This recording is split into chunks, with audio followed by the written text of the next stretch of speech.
Merci à tous pour votre présence. Je m'appelle Nicolas Cruau, je suis le président d'une start-up industrielle qui s'appelle Neolith, qui est basée en Anjou. Et donc nous, notre mission, c'est de transformer les déchets en pierre. Et je vais vous en parler un peu plus. Donc, on s'attaque à la problématique des DIB, des refus de tri de déchets industriels banals, comme vous pouvez avoir sur la photo. Donc, qui sont des déchets non recyclables, faits de plastique, de papier, de carton, de tout ce qui n'est pas recyclable dans le flux d'un centre de tri.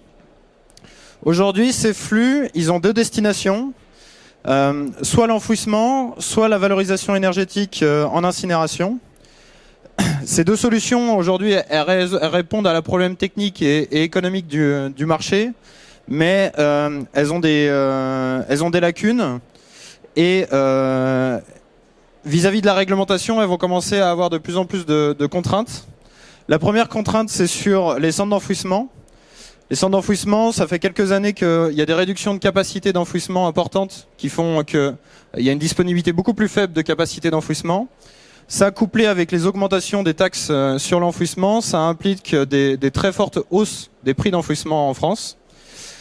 Et donc, là où l'incinération et la valorisation énergétique doivent prendre le relais, pour remplacer ces capacités, elles vont elles-mêmes avoir des propres contraintes assez rapidement, qui sont liées aux émissions de carbone, enfin de CO2, liées à l'incinération, notamment de toute la partie fossile, plastique, dans le déchet. Et donc demain, les incinérateurs vont être intégrés au marché du carbone européen sous les quotas ETS. Et donc finalement, c'est une forme de taxe carbone qui va arriver sur ces outils. Et donc ces outils vont devenir de plus en plus prohibitifs. Et donc ne sont pas spécialement alignés à l'horizon aux objectifs de 2050. Pour vous donner quelques chiffres, pourquoi à mon sens la valorisation énergétique ne peut pas être alignée aux objectifs de 2050, c'est si on prend les émissions de CO2 des différents systèmes de production d'électricité, la valorisation énergétique aujourd'hui se situe entre la centrale à charbon et la centrale au gaz. Donc c'est une solution pour traiter le déchet, c'est pas une solution pour produire de l'électricité renouvelable. Pareil pour la chaleur. La chaleur aujourd'hui qui est extraite des unités de valorisation énergétique, elle a de la même façon un bilan carbone qui est équivalent entre le gaz et le charbon. Donc en termes de souveraineté industrielle, de souveraineté énergétique, c'est un bon plan aujourd'hui de consommer du déchet à la place du gaz qu'on importe de Russie. À horizon 10 ans, à horizon 15 ans, on se rend compte qu'avoir une énergie si carbonée, c'est pas du tout durable. Et donc les contraintes environnementales, et notamment qui viennent de l'Europe, vont nous empêcher de perdurer dans cette trajectoire. Donc nous, qu'est-ce qu'on propose avec Neolith? On propose une alternative à ces solutions de traitement. On appelle ça la fossilisation accélérée des déchets. Ça consiste à transformer tous ces refus de tri non recyclables en des granulats minéraux, comme celui que j'ai dans la main. Je pourrais vous tiens, hop, si vous pouvez le faire passer. Donc ces granulats, c'est des cailloux substituables à des granulats naturels dans des utilisations du BTP, donc pour faire des bétons, pour faire de la route, qui ont les mêmes comportements. Et donc ça forme une très belle boucle d'économie circulaire, mais en plus de ça, la fossilisation, c'est une forme de puits de carbone, parce que tout le carbone, tout le carbone organique qui est présent dans le déchet, donc sous la forme de bois, de papier, de carton, il va être minéralisé et fossilisé dans le granulat. Ce qui fait qu'il ne va jamais être réémis dans l'atmosphère. Donc c'est une forme pure de séquestration carbone, ce qui fait que la fossilisation, c'est un impact carbone qui est négatif. Donc on séquestre plus de CO2 qu'on en émet pour traiter le déchet. Et donc ça, c'est le changement de paradigme qu'on aimerait pour la filière déchets. C'est d'arrêter de vouloir devenir une filière de valorisation énergétique qui à moyen terme ou à long terme est condamnée parce qu'elle émet trop de CO2, mais de faire de la filière déchets une filière de séquestration carbone, la séquestration carbone dont on a tant besoin pour atteindre nos objectifs de neutralité. Pour donner un ordre de grandeur, le côté puits de carbone de la fossilisation, c'est à peu près moins 400 kg de CO2 à la tonne, là où l'enfouissement et l'incinération se baladent à peu près entre plus 200 et plus 400. Donc c'est moins 200% d'émissions de CO2, et c'est ça qui, à mon sens, nous rendra très compétitifs dans les prochaines années, et qui fera que toute la filière devrait avoir envie de se tourner vers ce genre de solution. Si on compile tous ces moins 420 kg de CO2 et qu'on les projette sur tous les déchets français, donc les 30 millions de tonnes enfouis ou incinérés aujourd'hui, ça donne un potentiel de réduction de 7% des émissions françaises de CO2. Donc c'est assez important pour une seule techno.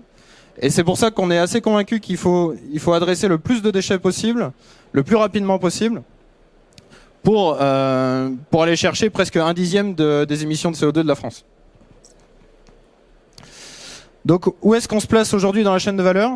Donc la chaîne de valeur du centre de tri industriel, elle est connue. Hein, il y a une partie des flux qui partent au recyclage et une majorité des flux qui vont aujourd'hui en unité de valorisation énergétique ou en centre de stockage.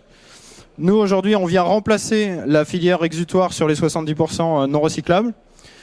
Les granulats qu'on produit à partir du fossilisateur, ils vont être ensuite revendus et recommercialisés, notamment auprès des carriers, qui sont les commerçants de base du caillou, parce que ce sont eux qui les extraient. Et donc, ils vont être réintégrés dans les filières industrielles, notamment via la voie des travaux publics ou des centrales à béton. Donc, on arrive à boucler finalement l'économie circulaire en ayant plus que de la valorisation matière et on se dissocie finalement du besoin de valorisation énergétique ou d'élimination enfin. Le granulat qui circule peut-être encore s'il n'est pas fini dans une poche. Très bien, merci beaucoup là. Donc on appelle ça l'anthropocyte. Anthropocyte, ça veut dire minéral de l'ère anthropocène, parce que c'est le minéral qui a été fait à partir de vos déchets. Ça, c'est à la base, cette invention, c'est une invention de mon père, moi, qui est maçon tailleur de pierre en Anjou, et qui s'est dit que le calcaire angevin qui taillait sur les châteaux de la Loire, c'était des déchets des dinosaures. Donc c'est le poisson du Crétacé qui est mort et qui s'est fossilisé progressivement pour devenir un caillou. Donc il se demandait si on pouvait pas faire pareil avec nos propres déchets, et comme quoi il faut pas avoir fait l'ENS pour trouver des trucs. Et donc il est venu me proposer l'idée et donc on a lancé la boîte il y a maintenant 4 ans. On est aujourd'hui 180 salariés basés à côté d'Angers. Donc on a une start-up industrielle, donc on s'est financé majoritairement par des levées de fonds. Aujourd'hui on a levé à peu près 80 millions d'euros pour financer notre déploiement industriel. Et on arrive à une stade où on va pouvoir lancer un gros plan de déploiement industriel, donc pas mal d'usines dont je vais vous parler juste après. L'intérêt de faire un granulat, c'est assez simple. Le granulat, c'est la matière première consommée après l'eau. On en consomme 450 millions de tonnes par an en France, à mettre en parallèle des 30 millions de tonnes de déchets qui sont produits chaque année. Donc, même si demain je traitais tous les déchets français, j'irais pas saturer la filière caillou. Et l'intérêt de ce granulat aujourd'hui pour tous les acteurs de la construction, c'est que c'est un granulat qui a un impact carbone négatif. C'est-à-dire que vu qu'on a séquestré du carbone pendant le process, la séquestration carbone, elle se ressent directement dans le bilan carbone du caillou. Donc au lieu d'avoir des cailloux à 10 kg de CO2 la tonne, on est à moins 330. Ce qui fait que quand vous êtes un bétonnier, plus vous mettez de mécailloux dans votre béton pour faire votre béton, plus vous décarbonez votre béton. Donc c'est ça la proposition de valeur pour la filière bâtiment. Donc, le procédé de fossilisation, c'est atrocement petit, je suis désolé. Donc l'idée, c'est, il y a le centre de tri qui fait son métier de centre de tri. Donc il sépare les fractions valorisables et à la fin, il a son refus. À partir de là, au lieu que le camion parte dans une ISDND, dans un site d'enfouissement, il va aller au fossilisateur. Le fossilisateur, il va appliquer 3 étapes finalement sur le déchet. Il y a une étape de micronisation qui va passer du déchet en mélange, en gros jusqu'à peut-être 80 cm, 1 mètre, à une fine farine entre 0 et 500 microns. Donc là, c'est un peu technique, mais on arrive à cette farine, ce qu'on appelle le fossilisat. Ensuite, ce fossilisat, on va le faire réagir avec des liants minéraux, qui sont là notre secret sauce à nous, c'est secret industriel. La réaction avec ce liant, ça va minéraliser la matière et ça va faire une sorte de pâte minérale à partir de ce moment-là. Tout ça se fait sans chauffe, il n'y a pas de combustion ou quoi que ce soit. C'est juste on minéralise cette farine et ensuite cette farine, on la fait monter sous pression et on la met en forme sous forme du granulat que vous avez pu voir passer. Donc c'est assez basique, mais ça marche bien. Et ça a le mérite de pouvoir être très résilient face à la variabilité du déchet. Parce que quand on propose un système de traitement de déchets, il faut savoir manger à peu près tout ce qui se passe et en même temps des choses que vous n'aviez pas imaginées initialement. Donc ça marche bien. Et donc à la fin, on a une période de maturation du granulat. On le laisse monter en résistance le temps que la chimie se fasse.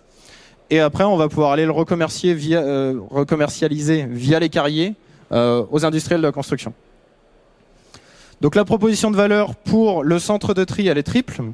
C'est une maîtrise environnementale de son procédé, c'est-à-dire une réduction très forte de l'empreinte carbone, parce qu'on est carbonégatif. En même temps, on passe tout en revalorisation matière. Donc dans la hiérarchie des traitements, il monte en grade. Le deuxième point, c'est que on propose des contrats. Voilà. On propose des contrats de longue durée. Donc on permet au centre de tri de maîtriser ses capacités d'enfouissement, enfin de traitement, pour être sûr que demain, il est encore un exutoire pour ces déchets non recyclables. Donc on fait des fossilisateurs, nous, localement, région par région, département par département. Et on signe souvent des contrats, enfin l'ordre de grandeur, c'est une dizaine d'années. Comme ça, le centre de tri peut se projeter dans un univers où les capacités de traitement sont de plus en plus incertaines. Et enfin, on arrive à se positionner avec un prix maîtrisé. Un prix maîtrisé dès aujourd'hui, parce qu'on est dès aujourd'hui moins cher ou au pire au même prix que les solutions actuelles. Et un prix maîtrisé demain, parce que là où les solutions existantes vont subir des taxes de carbone, nous, on est carbonégatif et donc même on va pouvoir bénéficier potentiellement de crédits. Et donc toute cette économie du carbone qui est aujourd'hui très peu valorisée, elle va nous aider à être très concurrentiel demain. Donc aujourd'hui, où est-ce qu'on en est? Donc comme je vous disais, on est 180 salariés à Angers. On a commencé, donc au bout de 4 ans, on a sorti 2 unités. La première a été mise en service en milieu d'année, à côté de chez nous, donc pour 10 000 tonnes par an. La deuxième, elle arrive, en train de finir d'être construite, elle sera en service à peu près pour mars prochain. Et où est-ce qu'on va? Aujourd'hui, on est en train de concevoir 6 premiers sites de 100 000 tonnes par an chacun. Donc c'est des plus gros sites que ceux qu'on a fait là, qui étaient plutôt des galons d'essai pour nous. Donc 6 sites de 100 000 tonnes qui seront opérationnels en 2026, régionalisés un peu partout en France, avec une prédominance quand même sur le sud-est de la France et sur le nord-ouest, parce que c'est nos 2 bassins historiques. Et à 2027, on va rajouter à cela à peu près une douzaine de fossilisateurs pour pouvoir avoir une capacité de près de 2 millions de tonnes de traitement disponibles en France dans 5 ans.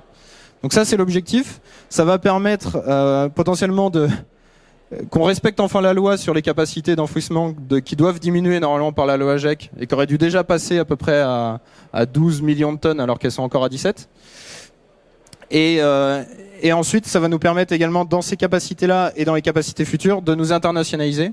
On cherche aujourd'hui des partenaires pour aller aussi dans le reste de l'Europe. On a pas mal de potentiel également hors Europe, mais on débute, donc on n'est pas encore des grands experts de l'international.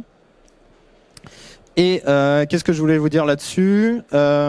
Oui, ces sites-là, aujourd'hui, on les fait soit seuls, en tant que nous, néolithes, système de traitement de déchets, mais on cherche aussi à pouvoir les faire, et on en fait déjà certains, avec des centres d'enfouissement ou avec des carriers qui maîtrisent à la fois une partie des flux amont et aval, mais également les fonciers. Parce que les fonciers, pour créer des unités de traitement de déchets, c'est pas si évident. Donc voilà, donc nous on est très ouverts à toute forme de partenariat. On est convaincus que notamment pour les centres d'enfouissement, on peut leur apporter finalement une pérennité sur leur capacité de traitement. Et que grâce à nous, ils continueront à percevoir leur flux, mais qui pourront les traiter sous une autre forme, sous une forme qui est durable vis-à-vis des objectifs de 2050. Donc voilà, donc je voudrais finir ma présentation sur mon chiffre de tout à l'heure. Vous rappelez que si demain on arrivait à traiter tous les déchets par fossilisation, on pourrait réduire de 7% l'empreinte carbone de la France, parce que moi c'est mon combat de tous les jours et c'est pour ça qu'on se lève tôt chez Néolith. Donc j'espère que vous pourrez nous aider à faire ça. Et je pense qu'on a du temps pour pas mal de questions, donc n'hésitez pas si vous voulez. Il y a des micros qui peuvent circuler. Ils sont derrière là-bas. Merci.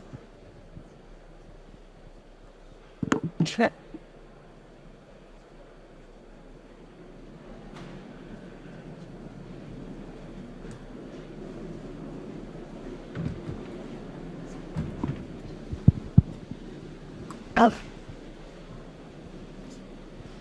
Ouais, moi j'ai une question au sujet de l'ADEME. Quelle est la position de l'ADEME sur cette filière complètement innovante? Ça marche ça? Ouais. Alors l'ADEME nous a accompagnés depuis à peu près la première année. On a été lauréat de deux appels à subvention. Sur le déploiement industriel, on n'a pas encore de dispositif adapté. Donc c'est le travail de tout le début d'année prochaine où ils vont revenir faire des audits techniques et environnementaux sur ce qu'on raconte pour pouvoir fiabiliser tout ça et être sûr de leur canette et pouvoir nous accompagner dans le déploiement.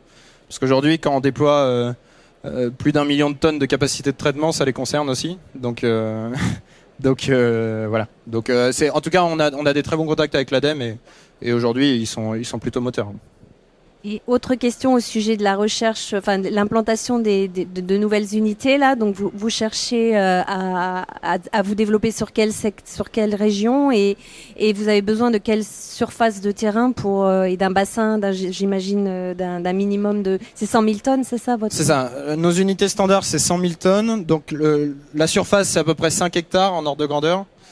Et aujourd'hui les régions c'est à peu près toutes les régions sauf là où on a encore du mal, c'est l'Île-de-France et les Hauts-de-France, qui ont des capacités d'enfouissement assez importantes par rapport au... En fait, il y a plus d'offres que de demandes, donc le prix d'enfouissement est encore assez bas là-bas. Donc, j'arrive pas à être concurrentiel dans ces régions-là pour l'instant. Bon. On va attendre quelques années que ça monte et puis potentiellement on pourra venir. Vous pouvez nous donner un ordre de grandeur du coup à la tonne là Du coup à la tonne, alors c'est la... Je fais un peu comme tout le monde, c'est-à-dire que je vois le prix de marché et je me cale par rapport au prix de marché. Mais la promesse, c'est que je suis pas plus cher que les autres. C'est ça l'idée.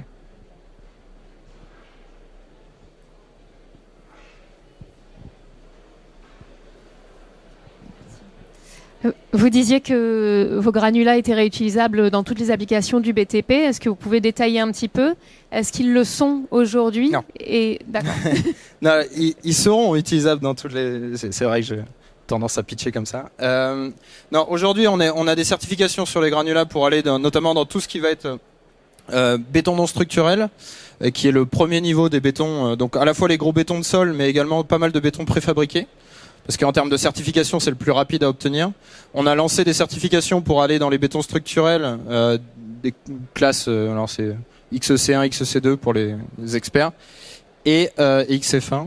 Et en technique routière, aujourd'hui, les essais les plus... là où on est le plus avancé, c'est dans la grave bitume, donc sous la couche de roulement dans le bitume qui est là.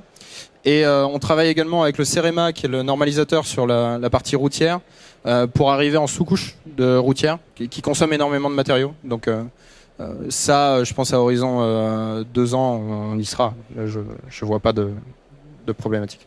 Et du coup, une deuxième question, est-ce que vous avez des partenariats avec des acteurs du BTP? Alors oui, dans toute la filière, donc on a des carriers, nous, qui sont déjà des partenaires pour la commercialisation, notamment... pas trahir de secret, par chez moi en Pays de la Loire, c'est le groupe Hervé qui est un carrier familial, qui a une dizaine de carrières qui commercialise mes granulats. Derrière, dans le reste de la chaîne, on a des groupes comme Bouygues Immobilier qui s'est engagé à consommer du matériau du granulat dans ses chantiers. Et donc on a pas mal de traction côté promoteur immobilier parce que eux, c'est une solution assez facile pour décarboner leurs ouvrages aujourd'hui, qui sont assez friands de ça. Et typiquement, on a déjà fait des chantiers avec nos granulats dans des bétons faits de ciment décarboné. Donc comme ça, on cumule à la fois la décarbonation du granulat et la décarbonation du ciment pour obtenir des bétons très très bas carbone.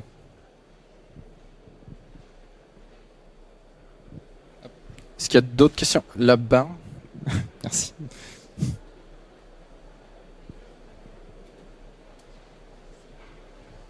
Bonjour. Bonjour. Si on parle de pollution, est-ce que vous avez fait des tests pour voir s'il y a des pollutions des sols qui pourraient peut-être se faire avec vos granulats? Et parlant de pollution, je pense aussi au problème des microplastiques qui est plutôt moderne, mais est-ce que vous avez fait des essais là-dessus ou pas? Ouais, alors le caractère environnemental, c'est le premier truc qu'on nous a demandé, notamment au niveau des ministères. Donc, nous, le test le plus basique pour nous, c'est le test de lixiviation, c'est-à-dire on prend le granulat, on va le broyer pour simuler l'attrition du temps et l'érosion, et ensuite on va passer de l'eau dessus pendant des jours et on va regarder les transferts de polluants qu'il y a dans l'eau. Donc là, nous, on est soumis aux mêmes normes que les mâches-fer d'incinération, par exemple, donc pour être réutilisé en technique routière. Donc aujourd'hui, vis-à-vis de ces seuils, on n'a pas de pollution particulière. On a aujourd'hui encore, pour arriver en sous-couche précisément, on a une pollution à encore éliminer qui est la pollution sulfate, qui est lié au plâtre du déchet amont. Donc ça, on est en train d'apprendre à le maîtriser. C'est ce qui nous empêche d'aller dans la route aujourd'hui, mais qui ne nous empêche pas d'aller dans le béton. Et après, vis-à-vis de l'innocuité environnementale du matériau plus largement, c'est les tests qu'on a fait avec l'INERIS sur la demande du ministère de l'Environnement, qui vont nous permettre également d'accéder à la sortie du statut de déchet sur le granulat. Sur la partie microplastique, aujourd'hui, le grand travail chez nous, c'est de, par la fossilisation, extraire du plastique revalorisable pour ne pas le fossiliser, mais le renvoyer dans ces filières. Là où on est différenciant par rapport à ce qu'arrivent déjà à faire les centres de tri, c'est que par le procédé, on a besoin de broyer très fin. Et quand on broie très fin, il y a des composites plastiques qui n'étaient pas séparables avant, qui deviennent séparables. L'exemple le plus clair, il est dans les métaux.